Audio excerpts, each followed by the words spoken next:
Hello and welcome to Mimi's blog. ঝিঙে আলু পোস্ত বানানোর জন্য প্রথমেই আমি ঝিঙের খোসাগুলো ভালো করে ছাড়িয়ে নিয়েছি। এরপর আলুর খোসাগুলোও ছাড়িয়ে নিয়েছি।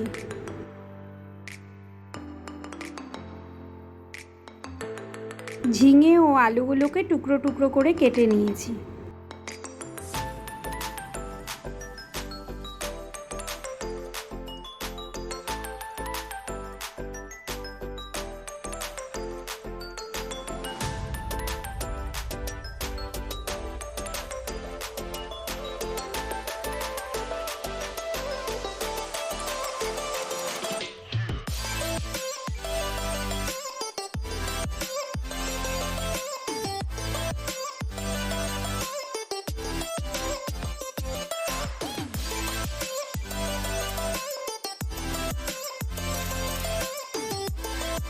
ঝিঙে ও আলুর টুকরোগুলোকে পরিষ্কার জলে ভালোভাবে ধুয়ে নিয়েছি।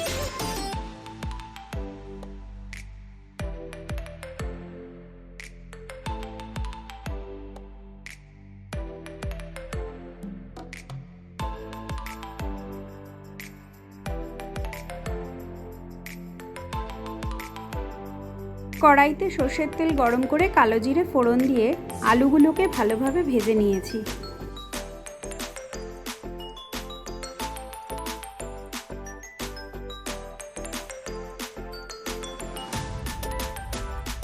আলুগুলো লাল লাল করে ভেজে নিয়ে এর মধ্যে ঝিঙেগুলো অ্যাড করে দিয়েছি। এরপর এতে পরিমাণ মতো লবণ ও হলুদ গুঁড়ো দিয়ে দিয়েছি। এরপর পোস্ত বাটা অ্যাড করেছি। এখানে মিক্সির বাটি ধোয়া জলটাই অল্প করে অ্যাড করে দিয়েছি। কিছুক্ষণ ঢাকা দিয়ে রেখে দেওয়ার পর আলু ও ঝিঙেগুলো ভালোভাবে সেদ্ধ হয়ে গেলেই তৈরি ঝিঙে আলু পোস্ত।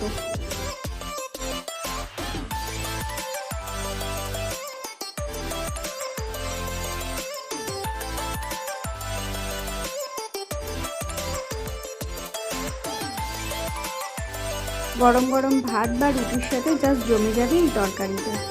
অসংখ্য ধন্যবাদ ভিডিওটি দেখার জন্য। ভিডিওটি ভালো লেগে থাকলে লাইক এবং কমেন্ট করবেন। ধন্যবাদ।